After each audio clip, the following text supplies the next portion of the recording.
اعوذ باللہ من الشیطان الرجیم بسم اللہ الرحمن الرحیم۔ وضو سے پہلے چند چیزوں کا خیال رکھنا ضروری ہے جن کو شرائط وضو کہا جاتا ہے۔ وہ کون سی چیزیں ہیں کہ وضو کرنے سے پہلے جن کا خیال رکھنا ضروری ہے؟ سب سے پہلے پانی پاک ہو۔ پانی پاک ہوگا تو آپ کا وضو درست ہوگا۔ اس کے بعد پانی مطلق ہو، یعنی پانی میں کسی چیز کی ملاوٹ نہ ہو۔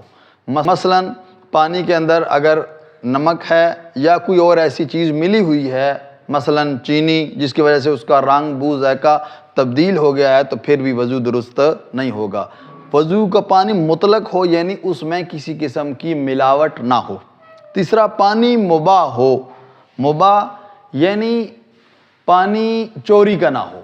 اگر آپ کسی کے گھر جاتے ہیں تو ظاہری بات ہے اس کی اجازت ہوگی تو آپ وضو کرتے ہیں، لیکن اگر بندہ کسی ایسی جگہ پہ جاتا ہے جہاں پر اجازت انہوں نے نہیں دی ہوئی وضو کرنے کی، اور آدمی وہاں پر اگر پانی استعمال کرتا ہے تو چونکہ وہ پانی استعمال کرنے پہ راضی نہیں ہے تو آپ کا وضو درست نہیں ہوگا۔ اس کے بعد وضو کے اعضاء دھوتے وقت اور مسح کرتے وقت پاک ہوں، یعنی آپ جب وضو شروع کرتے ہیں تو اس سے پہلے آپ دیکھ لیں کہ آپ کے جو اعضاء وضو ہیں، مثلا آپ کا چہرہ ہے یا بازو ہیں یا مثلا پاؤں ہیں، تو آیا ان کے اوپر کوئی نجاست تو نہیں لگی ہوئی؟ اگر ان کے اوپر نجاست لگی ہوئی ہے تو ضروری ہے کہ وضو شروع کرنے سے پہلے آپ اس نجاست کو دور کریں۔ مثلا عام طور پر کہا جاتا ہے جی کہ شیعہ پہلے پاؤں کو دھوتے ہیں، تو یہ بالکل اسی کے ذیل میں آتا ہے کہ چونکہ اگر آپ کے پاؤں پہلے نجس ہیں تو پھر ضروری ہے کہ پہلے اس پاؤں کو پاک کیا جائے اور اس کے بعد جا کر آدمی وضو شروع کرے۔ تو چونکہ یہ وضو کا حصہ نہیں ہے، یہ وضو کا حصہ نہیں ہے، اس وجہ سے پہلے پاک کرنا ان پاؤں کو ضروری ہے، اس کے بعد آپ وضو شروع کریں گے۔ اس کے بعد وضو کے اعضاء دھوتے وقت اور مسح کرتے وقت پاک ہوں۔ ہاں یہ تو ہو گیا ہے نا۔ وضو کرنے اور نماز پڑھنے کے لیے وقت کافی ہے۔ مثلا فقط 5-6 منٹ رہتے ہیں اور آپ کو پتہ ہے اگر میں وضو کروں گا تو نماز کا وقت ختم ہو جائے گا، تو پھر اس وقت آپ کا فریضہ وضو نہیں ہے، پھر آپ نے تیمم کرنا ہے۔ انشاءاللہ اس کا بھی طریقہ بعد میں بیان کر دیا جائے گا۔ آپ نے تیمم کرنا ہے جلدی جلدی تاکہ وقت کے اندر آپ نماز پڑھ سکیں۔ اس وقت اگر آپ وضو کریں گے تو آپ کا وضو درست نہیں ہوگا، اس وجہ سے یہ شرائط وضو میں سے ہے کہ وقت ہونا یہ ضروری ہے۔ وضو قربت کی نیت سے کرے۔ ہاں اگر اپنے آپ کو ٹھنڈک پہنچانے کے لیے یا لوگوں کو دکھلاوے کے لیے کہ وضو اگر لوگوں کو دکھلاوے کے لیے وضو کیا جا رہا ہے تو پھر بھی وضو درست نہیں ہوگا۔ اس کے بعد وضو ترتیب سے کیا جائے، جو ترتیب بیان کی جا چکی ہے کہ پہلے چہرے کو دھوئے، اس کے بعد بازوؤں کو، پھر سر کا مسح، پھر پاؤں کا مسح، یہ جو ترتیب ہے اس ترتیب سے اگر وضو کیا جائے گا پھر درست ہے۔ وإلا اگر آدمی پہلے بازوؤں کو دھو لے اور اس کے بعد چہرے کو دھوئے تو چونکہ ترتیب درست نہیں ہے تو وضو درست نہیں ہوگا۔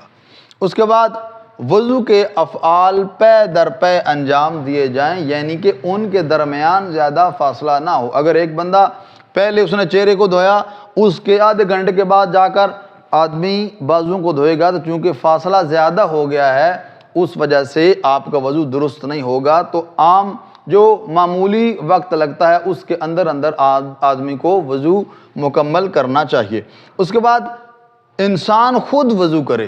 اگر ایک بندہ وضو کر رہا ہے اور کوئی اور بندہ پانی ڈال رہا ہے تو اس طریقے سے وضو درست نہیں ہوگا۔ ہاں یہ ہے کہ آدمی ایک بیمار ہے یا کوئی اور اس طرح کی پریشانی ہے جس کی وجہ سے خود وضو نہیں کر سکتا، بیمار بندہ وہ خود وضو نہیں کر سکتا، تو پھر اس صورت میں دوسرا بندہ وضو کرا سکتا ہے اس کو، لیکن عام حالات میں آدمی خود وضو کرے گا تو پھر ہی وضو درست ہوگا۔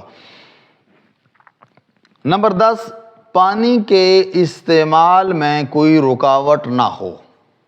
مثلا آدمی بیمار ہے اور ڈاکٹر نے اس کو منع کیا ہوا ہے کہ وضو آپ نہیں کر سکتے، پانی آپ استعمال نہیں کر سکتے، تو اس صورت میں آدمی کا فریضہ تیمم ہے۔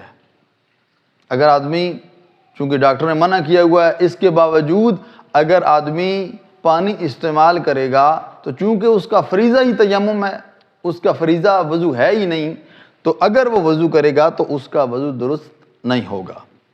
اور نمبر 11، اعضائے وضو تک پانی پہنچنے میں کوئی رکاوٹ نہ ہو۔ اور یہ مسئلہ عام طور پر پیش آتا ہے کہ اگر آدمی نے زیادہ تیل لگایا ہوا سر کے اوپر یا لوشن، یا عام طور پر خواتین ناخن پالش کا استعمال کرتی ہیں، تو چونکہ ناخن پالش اور اس طرح کی چکنائی والی چیزیں یہ پانی کو جلد تک نہیں پہنچنے دیتی، تو آدمی کا وضو درست نہیں ہوگا اگر اس طرح کی کوئی چیز اعضائے وضو پر لگی ہوئی ہے۔